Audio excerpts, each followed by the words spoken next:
Yeah, so it's a complicated journey. There is no one size fits all necessarily, although there are a lot of standard approaches that are applicable to everybody. But as you said, most organizations, if you look at the archaeology, Mm. and one bit of this is archaeology, it's going back through many layers of strata of technology that's been added on top and increased. We have customers who started their first line of code in their mainframe in 1963. You're looking at something that is coming up for sort of 60 years old, and is or over 60 years old, and has been invested in significantly all the way through. These are technologies that have really run the backbone of all of our financial lives and have succeeded in doing so, but they do it for a very high cost. And we're starting to see, obviously, with big problems with resiliency and other things coming across all across the market. But in terms of transformation, it's very much looking at what are the capabilities those mainframes do today. There, as I said, there's no one size fits all.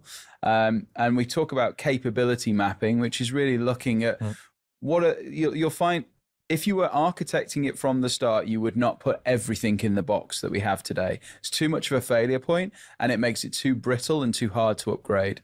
But you end up with sort of 43 different, 43 to some cases 50, 60 odd capabilities inside that. That may be treasury, finance, risk, delinquency management, plus product engine and product management, which is really where core should be.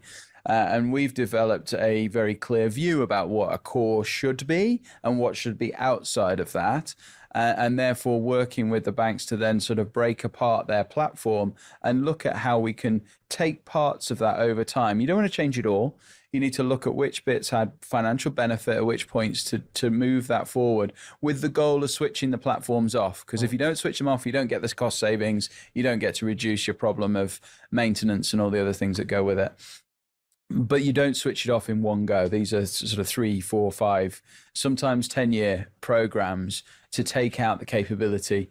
And as you take out one capability, then that exposes new business opportunities for the banks, and you get the business to unlock those pieces of business opportunity. So we do it capability-led business winning rather than being business-led. Take a complicated scenario and then you have to run all the way through the spine of the whole thing, and it gets very complicated to rip it all out. Mm-hmm.